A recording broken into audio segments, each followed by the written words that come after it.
감사합니다. 임마누엘 주님께서 우리와 함께 하십니다. 아멘. 아멘. 네, 오늘은 대림절 둘째 주일을 맞아서 이사야서 9장 2절에서 7절의 말씀을 중심으로 함께 말씀을 나누려고 합니다. 오늘의 키포인트는 빛입니다. 빛. 많이 쓰이는 말이죠. 그죠? 빛으로 오신 예수님 많이 들어보셨을 거예요. 따뜻한 빛, 어둠을 이기는 빛, 또 고난을 이기는 승리, 피폐함으로부터의 자유, 등 여러 가지 생각이 듭니다. 여러분에게 주님의 빛은 어떻게 다가오시나요? 어떤 느낌인가요? 제가 말씀드린 그런 느낌도 있나요? 아니면 또 다른 것들이 있으실까요? 또 그 느낌은 여러분에게 얼마나 이렇게 피부에 와닿듯이 와닿으시는지요? 저희 딸 나린이 이야기를 잠깐 나누겠습니다. 나린이 이제 4살이 됐습니다. 4살이에요 벌써. 와우. 네. 성도님들께서 많이 예뻐해 주셔서 정말 감사합니다. 제 눈에도 정말 예쁜 것 같습니다. 제 아내에게 참 감사합니다. 또 한편 나린이는 또 이제 한창 놀고 싶은 게 많아지는 그런 나이입니다. 어떻게 그렇게 잘 노는지 모르겠어요. 세상 천지에 놀 것 투성인 것 같습니다. 저희 부부가 너무 늦게 나린이를 낳아가지고요. 이 나린이가 원하는 만큼 놀아주지 못해가지고 정말 미안할 그런 정도입니다. 어디서 이런 에너지가 나오는지 모르겠어요. 이렇게 밤늦게 얼굴에 이렇게 피로가 가득해져도 놀려고 하는 거예요. 놀아야 된대요. 이제 잘 시간이에요. 이렇게 얘기하면은요. 세상 그렇게 어두운 얼굴이 없어요. 네. 너무 힘들어해요. 너무 막 통곡을 하면서 막 못 놀았는데 놀아야 되는데 막 이러는 거죠. 밤이라서 어두운 게 아니라요. 이 세상이 끝난 것 같은 그런 어둠이라니까요. 아내는 제게 원래 그 나이에는 그런 거예요. 그러는데 근데 어떻게 그렇게 절망스러울까요? 제가 그렇게 나린이랑 이렇게 실랑이를 하다가 이제 그럼 양치질하면서 아빠랑 유튜브 볼까? 하면 세상에 그런 밝음이 없습니다. 아이들한테 유튜브가 그렇게 대단해요. 네. 어둠이 가득했던 그 얼굴에서 빛이 나는 거죠. 울음으로 가득한 얼굴에서 이 생기가 돕니다. 아빠 빨리 오세요. 나린이에게 아빠는 어느새 악당에서 영웅으로 그럼 바뀌는 순간입니다. 나린이도 여느 아이들처럼 그런 포인트들이 있습니다. 피자, 아이스크림 정말 좋아합니다. 대단한 피자와 아이스크림을 좋아하는 것도 아니에요. 이 앞에 코스코 가면 다 있잖아요, 그죠? 피자 먹고 아이스크림 먹으면 세상 천국이 없어요. 나린이에게는 빛의 세상입니다. 빛의 세상. 어떠신가요? 어떻습니까? 여러분에게는 그만큼의 그 정도의 감격이 있으십니까? 저희가 나린이를 통해서 이렇게 어둠과 빛의 상황을 이렇게 단순화해서 잠깐 살펴봤습니다. 하지만 우리 삶에 있어서 정작 어둠의 절망과 빛의 감격은 이 관념에 그친 것이 아닌지요. 하지만 이것은 현실적이고 실제적이라는 것을 나눠보고 싶었습니다. 우리가 믿는 예수님, 단지 좋은 말씀으로, 좋은 생각으로 오신 게 아니잖아요, 그죠? 우리에게 오신 예수님 실제 우리 삶 가운데 오신 줄로 믿습니다. 아멘. 네. 하지만 신앙생활 좀 하셨던 분들은요, 그죠? 여러 번의 이미 대림과 성탄의 계절을 거치셨어요, 그죠? 약간은 그 빛의 감격이 무뎌질 수도 있겠고요. 신앙생활이 익숙하지 않으신 분들은 아직 크게 와닿지 않은 그런 경험일 수도 있겠습니다. 그럼에도 불구하고 예수 믿는 믿음의 삶을 살면서 예수님을 빛으로 그렇게 느끼고 받아들이는 것은 신앙생활에 있어서 꼭 필요하다고 생각합니다. 그런 감격은 신앙생활에 큰 동력이 되는 줄로 믿습니다. 그래서 오늘 먼저 본문을 세 번역으로 다시 한번 읽어보려고 해요. 아까는 개역 성경으로 읽었죠. 네, 거기서 이렇게 기묘자라, 모사라, 멋있습니다. 그죠? 예, 근데 너무 좀 옛날 말 같고 좀 아까 저기 말씀드렸듯이 뭔가 실제적이고 현실에 와닿는 그런 표현이 좀 세 번역이라면 좀 그 분위기에 맞지 않을까 싶습니다. 그래서 한번 제가 다시 읽어드리도록 하겠습니다. 한번 보여주시겠어요? 네.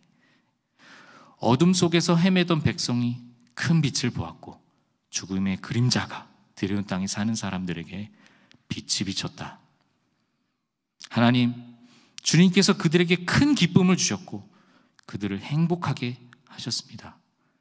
사람들이 곡식을 거둘 때 기뻐하듯이 그들이 주님 앞에서 기뻐하며 군인들이 전리품을 나눌 때 즐거워하듯이 그들이 주님 앞에서 즐거워합니다. 주님께서 미디안을 치시던 날처럼 그들을 내리누르던 멍에를 부수시고 그들의 어깨를 짓누르던 통나무와 압제자의 몽둥이를 꺾으셨기 때문입니다. 침략자의 군화와 피 묻은 군복이 모두 땔감이 되어서 불에 타 없어질 것이기 때문입니다. 한 아이가 우리를 위해 태어났다. 우리가 한 아들을 모셨다. 그는 우리의 통치자가 될 것이다. 그의 이름은 놀라우신 조언자, 전능하신 하나님, 영존하신 아버지, 평화의 왕이라고 불릴 것이다. 그의 왕권은 점점 더 커지고 나라의 평화도 끝없이 이어질 것이다. 그가 다윗의 보좌와 왕국 위에 앉아서 이제부터 영원히 공평과 정의로 그 나라를 굳게 세울 것이다. 만군의 주님의 열심이 이것을 반드시 이루실 것이다. 아멘. 아멘. 어떠신가요? 오늘의 본문 선지자 이사야를 통해서 선포된 말씀입니다. 이 본문의 이사야가 배경이 되는 시기는요, 이 이스라엘 민족에게 매우 어려운 시기였습니다. 이 북이스라엘은 아수르의 침략으로 멸망 직전까지 갔고요, 남유다 역시 큰 위험을 받고 있었습니다. 정치적으로는 강대국들 사이에서 이 생존을 위협받고 있었고요, 경제적으로는 전쟁으로 인한 그런 피해와 또 과도한 세금으로 백성들이 고통을 받고 있었죠. 이런 상황에서 더 안타까운 건 영적인 또 위기가 있었다는 겁니다. 이런 위와 같은 상황에서 오히려 많은 사람들이 하나님을 떠나서 우상을 섬기고 있었고, 또 그 기회를 틈타 사회적 정의는 무너져 있었습니다. 이사야는 이런 상황을 어둠이라고 표현했습니다. 이 어둠이라는 단어는 히브리어로 호세크라고 합니다. 또 화면이 있습니다. 호세크. 코엘러와 바움가르트너 히브리어 사전에 따르면요, 이 단어는 단순히 빛이 없는 상태를 넘어서 혼돈, 재앙, 죽음을 의미하기도 한다네요. 한편 빛은 히브리어로 오르는 생명, 기쁨, 의로움을 상징하죠. 이사야는 이 강렬한 이 빛과 어두움의 대비를 통해서 메시아의 오심이 가져올 이 뭔가 다방면에서의 극적인 변화를 예언하고 있는 것입니다. 그래서 이 예언은 어떻게 성취되었나요? 신약 성경은 이 예언이 예수 그리스도를 통해 성취되었다고 말합니다. 이 마태복음 4장 16절에 보면요, 이제 예수님의 갈릴리 사역을 소개하면서 오늘 우리가 읽은 이 이사야 본문의 2절 9절을 그대로 인용하고 있습니다. 이번에는 제가 공동 번역으로 읽어드릴게요. 이번에는 이 공동 번역이 조금 더 이렇게 와닿는 것 같아요. 어둠 속에 앉은 백성이 큰 빛을 보겠고 죽음의 그늘진 땅에 사는 사람들에게 빛이 비치리라 하신 말씀이 이루어졌다 라고 선포를 합니다. 이 본문에서 이사야가 앞서 보여준 그런 빛과 어둠의 대비가 함께 또 느껴지시는지요? 여기서는 예수님이 바로 그 이사야가 예언한 그 비침을 선언하는 것이죠. 예수님은 요한복음에서 자신을 가리켜 세상의 빛이다 라고 말씀하셨습니다. 그분은 우리의 삶과 영의 어둠을 밝히시고 죄와 죽음의 속박에서 우리를 자유롭게 해주셨죠. 아멘. 이제 우리는 이 빛의 의미를요 또 하나 보여드릴 게 있어요. 현대미술 작품이에요. 현대미술 작품을 통해서 더 깊이 이해해 보고자 합니다. 마크 로스코의 Orange and Yellow 작품을 함께 보시려고 해요. 이 작품은 1956년 꽤 됐죠, 그죠? 그려진 걸로요. 따뜻한 오렌지색과 또 노란색의 큰 색면으로 구성되어 있습니다. 되게 단순하잖아요. 노란색하고 오렌지색이에요. 네, 그 이상 이하도 없습니다.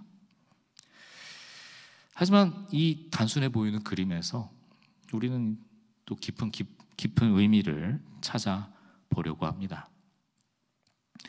로스코는 추상 표현주의 화가입니다. 굉장히 이거 보시는 것처럼 단순화한 표현을 자주 했는데요. 하지만 그의 작품은 단순한 이 색채 조합 이상의 의미를 가진다고 합니다. 자신의 작품에 대해서 로스코는 이렇게 말했답니다. 나는 단순한 색채의 관계에 관심 있는 게 아니다. 나는 오직 인간의 기본적인 감정, 비극, 환희, 운명 등을 표현하는데 관심이 있을 뿐이다. 이렇게 말한 것이 로스코 하면 굉장히 또 잘 알려진 말이라고도 해요. 네. 이 말을 돌아보면은요, 오늘 읽은 본문과도 또 굉장히 일치하는 것 같습니다. 어둠 속의 백성들이 경험한 고통과 또 빛을 보았을 때의 그런 환희가 또한 이 그림에 담겨 있는 것 같지 않을까요? 이 다음 슬라이드를 보시면요, 또 그 그림의 크기와 또 분위기를 짐작해 볼 수 있습니다. 이 정도 되는 크기예요. 색채 심리학 연구에 따르면요, 오렌지색은 따뜻함과 또 편안함을, 노란색은 희망과 기쁨을 상징한다고 합니다. 엘리엇과 마이어라는 사람들의 연구에 의하면 이런 색채는 우리의 감정과 행동에 또 실제적인 영향을 준다고도 하네요. 예를 들어서 오렌지색은 우리 체온을 실제로 높이는 효과가 있다고도 하고요. 마치 하나님의 사랑이 우리를 따뜻하게 감싸주는 것 같지 않습니까? 또 노란색은 우리의 이목, 집중력을 높이고 또 긍정적인 감정을 유발한다고 하네요. 또 이것을 보면 또 하나님의 빛이 우리 삶에 희망과 기쁨을 가져다 주는 것 같지 않습니까? 로스코의 이 작품에서 오렌지색과 노란색은 서로 섞이면서도 각각의 색을 유지하고 있지요. 마치 하나님의 사랑, 오렌지색과 희망의 노란색이 우리 삶에서 조화롭게 작용하는 것과 같습니다. 해석이에요. 물론 이 오렌지이고 노란색이어서 하나님의 사랑과 희망이 있다고 단언하기는 어렵지만 우리는 이 작품을 대하면서 그 따스함을 경험할 수 있다는 것이죠. 제임스 엘킨스라는 교수는 그 잭스 로스코의 작품 앞에서 눈물을 흘리는 그런 사람의 이야기를 소개를 하고 있습니다. 한 관람객이 이렇게 말했다고 해요.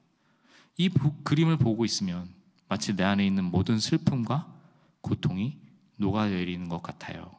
그리고 동시에 말로 표현할 수 없는 희망과 위로를 느낍니다. 이것이 바로 우리가 기다리는 메시아, 예수 그리스도가 우리에게 주시는 경험이 아닐까요? 우리의 어둠을 밝히시고 슬픔을 거둬서 기쁨으로 밝혀주시는 분. 이사야는 이 메시아에 대해서 구체적으로 예언을 하고 있습니다. 6절에 이렇게 얘기하죠. 한 아이가 우리를 위해 태어났다. 우리가 한 아들을 모셨다. 그는 우리의 통치자가 될 것이다.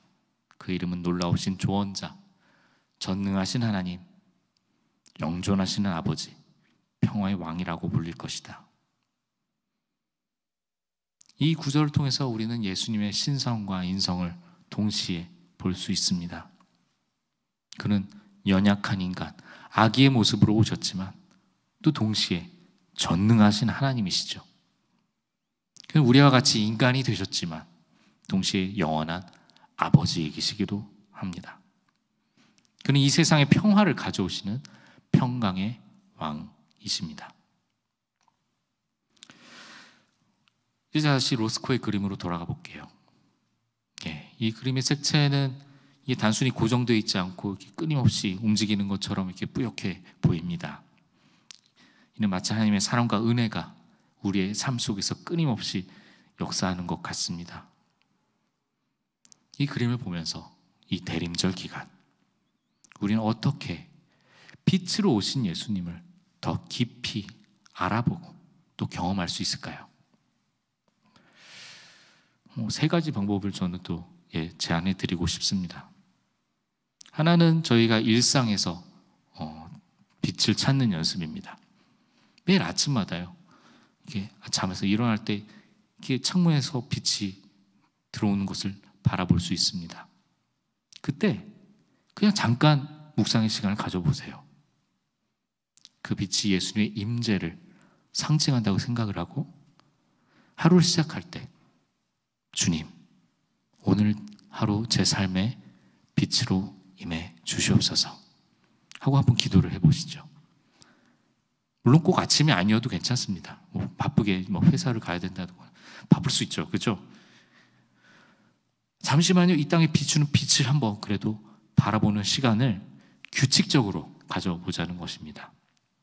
이 작은 습관이 여러분의 하루를 변화시킬 줄로 믿습니다.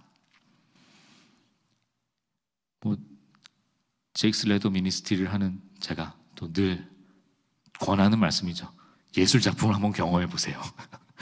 네, 주변의 예술 작품을 통해서 그리스도의 빛을 한번 찾아보시길 바랍니다. 그것이 유명한 화가의 그림이 될 수도 있고요, 길거리의 낙서이든 아이들의 그림이든 상관이 없습니다. 모든 창조물 속에는 창조주의 흔적이 있습니다.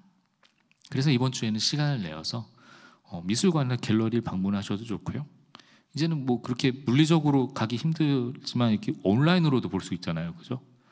그래서 이 특별히 빛을 주제로 한 작품들을 찾아보시길 원합니다. 제가 보여드린 이 로스코의 작품처럼 추상적인 것일 수도 있고요, 또 잘 알려진 렘브란트 많이 아시잖아요. 렘브란트처럼 뭔가 빛과 어둠의 대비가 강한 작품이 될 수도 있겠습니다. 아무튼 그 작품들 앞에 조용히 또 시간을 갖는 거예요. 거기에 서서 그 빛이 여러분에게 어떤 감정을 또 어떤 생각을 불러일으키는지 한번 묵상해 보시길 바랍니다. 잠깐이면 됩니다. 잠깐. 그 경험을 통해서 빛으로 오신 예수님의 임재를 또 경험해 보시기를 원합니다. 마지막으로 여러분이 실천적인 빛이 되시는 겁니다. 예수님께서 너희는 세상의 빛이라 또 선포하셨죠. 여러분은 자신이 로스코의 그림처럼 세상에 그리스도의 빛을 그런 비추는 작품이 되어보시길 원합니다. 여러분의 삶이 하나님의 사랑과 희망을 전하는 그런 캔버스가 될 수 있다는 것입니다. 그래서 이번 대림절 기간 동안 이 세상의 어둠 속에서 고통받고 있는 이들을 위해서 기도하고 또 행동하는 그런 우리가 되었으면 좋겠습니다.